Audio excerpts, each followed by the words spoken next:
Kyriakides. Joining us now is our legal reporter, Hugo Miller. Hugo, I want to talk first of all about what is happening between AstraZeneca and the EU, which in some ways has led to the decision by the Commission today. The contract between the two was published a little bit earlier on. I've seen very mixed reporting on which side that contract favours in this dispute. What is your take? Good afternoon, Guy. Yes, it's really a case of parsing a lot of legal language and deciding what it means when you talk about terms like binding allocation. So according to the EU, AstraZeneca had a binding allocation that it was required to meet. But I've been speaking to lawyers this afternoon who say that's really undermined by the very fact that AstraZeneca had to supply according to its best possible endeavors.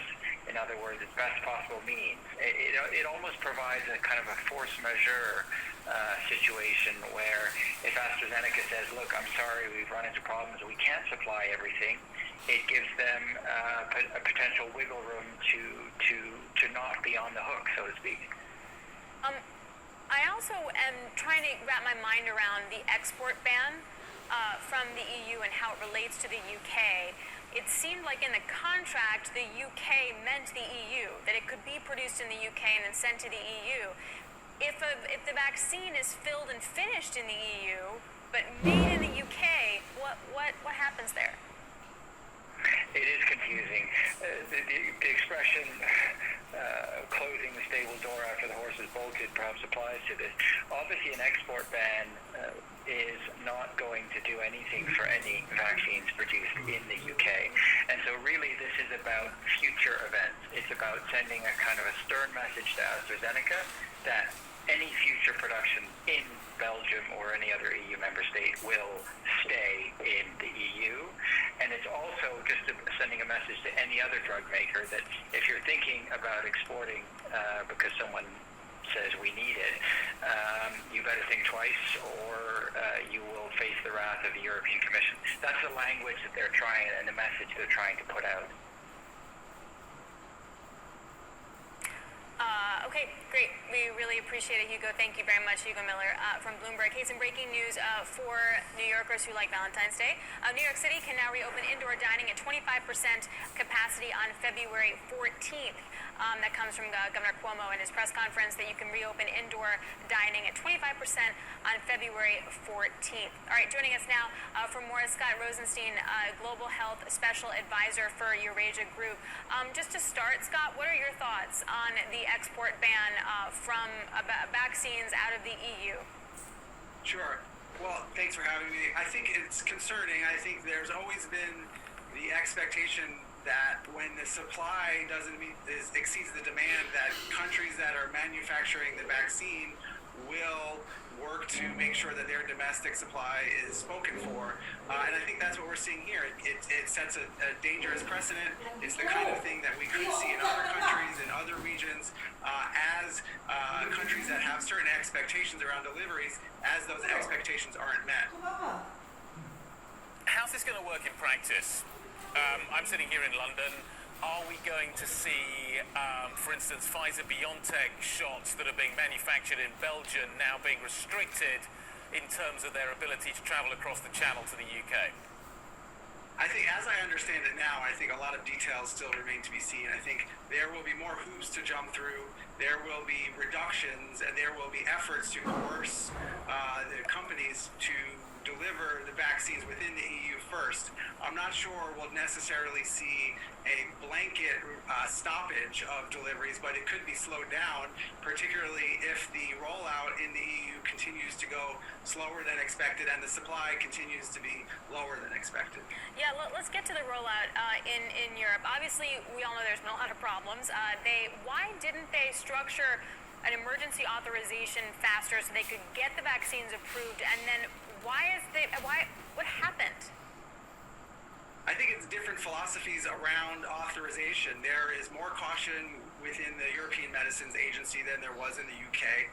There's even more caution within Germany that has the ability to make additional restrictions on the rollout, and they're saying that they prefer not to use the Oxford AstraZeneca vaccine in elderly populations because there isn't great data. The Oxford AstraZeneca vaccine in general has sort of mixed data. It seems to be very good at preventing severe illness, which is important, but the total efficacy, the total ability to stop mild or moderate transmission and illness is unclear. So I think agencies that are prone to more caution, that includes the U.S., are likely going to go slower, and that is going to create certain tension around expectations and around rollout speed.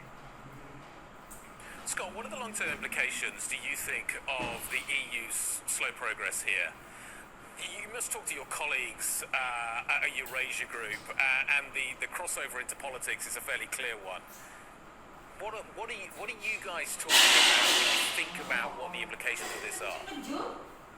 Well, I think certainly the short-term political implications for any leader that overpromises and underdelivers is negative. I think that is something that we're seeing not just in the EU, but a number of these countries do have healthcare systems that are expected to perform well, and when they don't, there is going to be political fallout without a doubt. And you're seeing a lot of variation within the EU around this rollout. And it's the same way you're seeing it in the U.S. You're seeing confusion around the bureaucracy. You're seeing certain levels of vaccine hesitancy that vary greatly but are somewhat concerning, particularly in younger populations, and that will create a lot of tension. I think that it'll differ from country to country around what the position is and the vaccine willingness is and the expectations are, but it will be increasingly tense if there are many other countries that are moving forward, that are starting to see the public health benefits from vaccination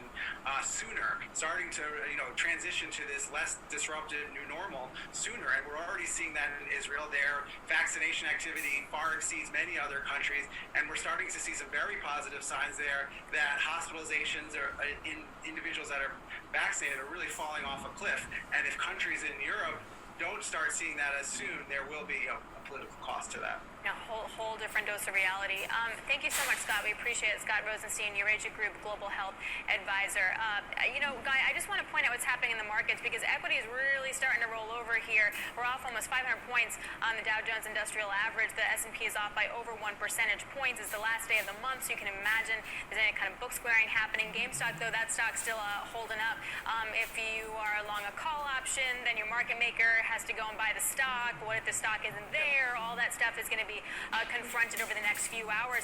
Interesting, Guy, we talked about how there is a sell-off in the bond market. However, that sell-off has paired its losses in the U.S. We're still up by 2 basis points on the 10-year. However, we were up by about 4 points earlier. So, a little bit of safety maybe creeping in, Guy. Yeah, I think the takeaway from the bond market is interesting this week because broadly yields are higher on the week. And you would have thought in a week when you would have seen all of this turbulence, when you see volatility spiking higher, that people would have been running for safety. They haven't been. I think that is worth paying attention to because people may be looking through this short-term story, looking at the vaccine news potentially in the United States and thinking this could get more positive. It could, but D.C. is still that wild card. All right, they're upset for me and Guy on this Friday. Coming up, Democratic Representative Chrissy Houlihan and Pennsylvania will be joining Balance of Power. That's coming up on Bloomberg Television and Radio. This is Bloomberg.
It is a Friday on radio and television, Balance of Power. We welcome all of you, our world headquarters in New York. Good morning, ensconced in Washington. Emily Wilkins joins me today, obviously in for David Weston, and we say good morning. And to all of you, no, we're not going to do games.